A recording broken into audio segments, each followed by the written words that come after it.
नमस्कार बंधुरा अर्णव किड्स चैनले सबाइके स्वागत। चले एसेছি आज के नतून एक जमजमाट रेसिपि निये सुजिर पोलाव बा झाल सुजी। देखुन आमी किभाबे बानाई, पुरो भिडियोटा देखते थाकुन। देखुन आज के आमी सुजिर पोलाव बानिये देखाबो। तार जोन्नो एखाने आमी 1 कप मतो सुजी निये निয়েছি। एरपर एटा आमी ड्राई रोस्ट करे नेब।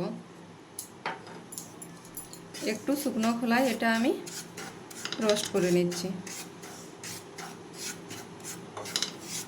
একটু কালারটা চেঞ্জ হয়ে গেলে তারপর এটা আমি নামিয়ে নেব।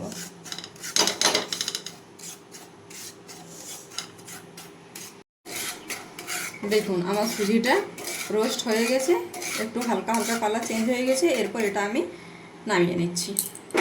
দেখুন এরপর প্যানের মধ্যে আমি সাদা তেল দিয়ে দিচ্ছি। এর মধ্যে আমি বাদামগুলো ভেজে নেব। তেল গরম হয়ে গেছে, এখানে আমি বাদাম দিয়ে দিচ্ছি।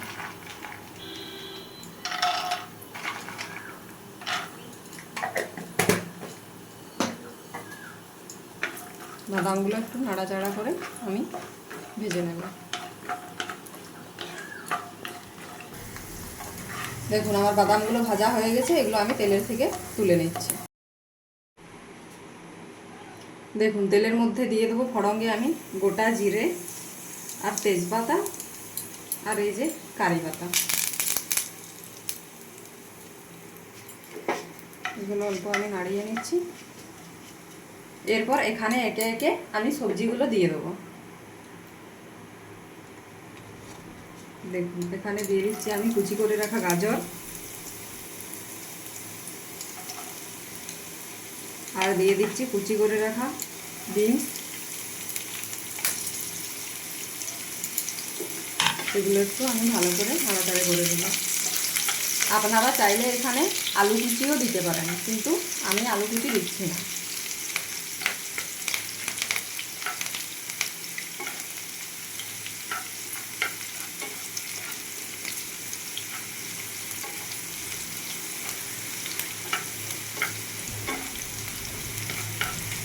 দেখুন এগুলো একটু আমি ফ্রাই করে নিলাম।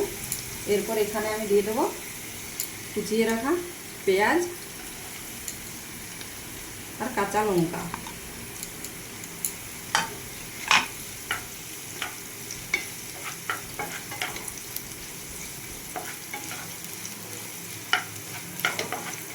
এগুলো একটু আমি ভালো করে ভেজে নেব, কারণ যাতে গাজরগুলো আর বিনসগুলো একটু সেদ্ধ হয়ে যায়।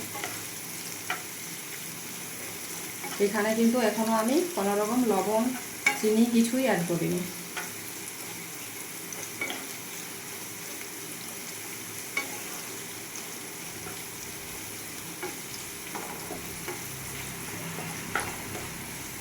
আপনাদেরকে কিন্তু গ্যাসের আঁচটা মিডিয়াম টু লোয়ে রেখে এগুলো ভেজে নিতে হবে, তাহলে সবজিগুলো কিন্তু খুব ভালোভাবে সেদ্ধ হয়ে যাবে।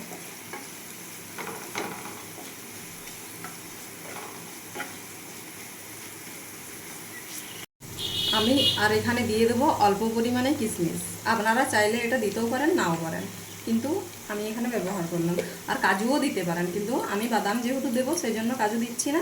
কিশমিশ অল্প পরিমাণে এখানে আমি দিয়ে দিলাম।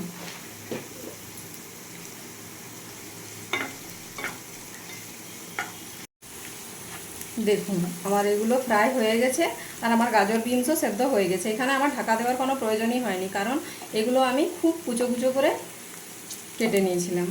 এরপর এখানে আমি দিয়ে দেবো স্বাদ মতো লবণ। লবণ দিয়ে দিলাম, আর দিয়ে দেবো স্বাদের জন্য, টেস্টের জন্য অল্প পরিমাণে চিনির গুঁড়ো। আমি চিনিটা গুঁড়ো করে রেখেছিলাম, আপনারা এমনি চিনিও দিতে পারেন। আমি গুঁড়ো চিনি এখানে ব্যবহার করলাম। এগুলো আমি খুব ভালোভাবে নাড়াচাড়া করে লবণ আর চিনি মিশিয়ে নিলাম।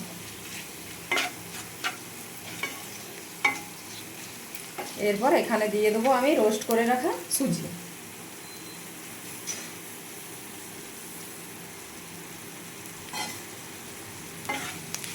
খুব ভালোভাবে সবজির সাথে আমি সুজিটা মিশিয়ে দেবো।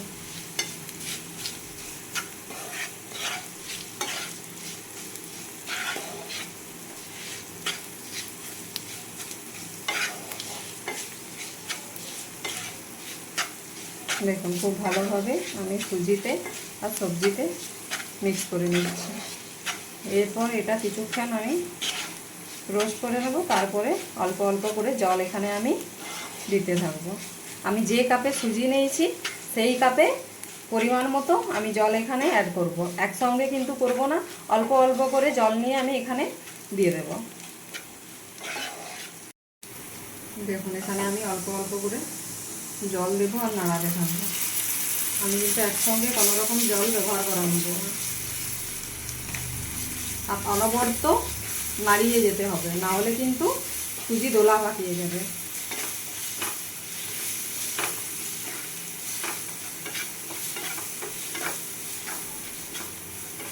আর জলের পরিমাণটা এখানে ঠিকঠাক মতো দিলে সুজির পোলাও কিন্তু একবারে ঝরঝরে হবে। দেখুন আমার জলটা টেনে নিয়েছে। এরপরে এখানে আরও অল্প পরিমাণে আমি জল অ্যাড করে দেবো।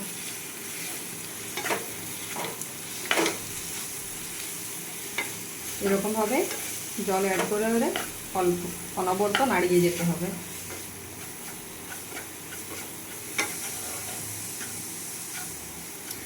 আপনারা এখানে সুজির পোলাও বানানোর জন্য সবজির সঙ্গে আপনারা অল্প পরিমাণে হলুদও অ্যাড করে দিতে পারেন, তাহলে কালারটা হলুদ রঙের হবে, দেখতেও ভালো লাগবে। কিন্তু আমি এখানে সাদা পোলাওই বানালাম।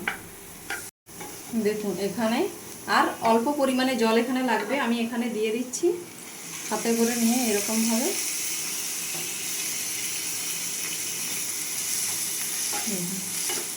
আমার সবজি তো আগে থেকেই সেদ্ধ হয়ে গেছে, আর সুজিটাও প্রায় সেদ্ধ হয়ে গেছে। এরকমভাবে অল্প নাড়াচাড়া করে আমি এরপর এটাকে একবারে লো ফ্লেমে রেখে 5 মিনিট মতো রান্না করে নেব। এরপর এটা আমি ঢেকে দিচ্ছি। 5 মিনিট পর ফিরে আসছি। দেখুন 5 মিনিট পর আমি ফিরে এলাম। ঢাকাটা খুলে নিচ্ছি। দেখুন কত সুন্দর হয়েছে, দেখতে পাচ্ছেন পুরো ঝরঝরেও হয়েছে আর দেখতেও সুন্দর হয়েছে। এরপর এখানে আমি ভেজে রাখা বাদামগুলো দিয়ে দেবো। ব্যাস এখানে আমি এবারে ভেজে রাখা বাদামগুলো দিয়ে নেড়ে চেড়ে নামিয়ে নিচ্ছি। দেখলেন কত সহজেই আমার সুজির পোলাও রেডি হয়ে গেল।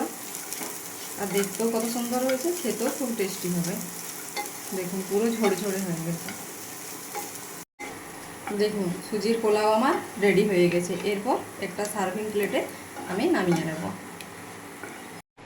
দেখুন এটা একটা সার্ভিং প্লেটে আমি নামিয়ে নিয়েছি। যদি আমার ভিডিওটি ভালো লেগে থাকে অবশ্যই আমার চ্যানেলটিকে সাবস্ক্রাইব করে দেবেন এবং লাইক ফলো শেয়ার কমেন্ট করতে একদমই ভুলবেন না। ফিরে আসছি নিত্য নতুন রেসিপি নিয়ে। ততক্ষণ আপনারা ভালো থাকুন, সুস্থ থাকুন।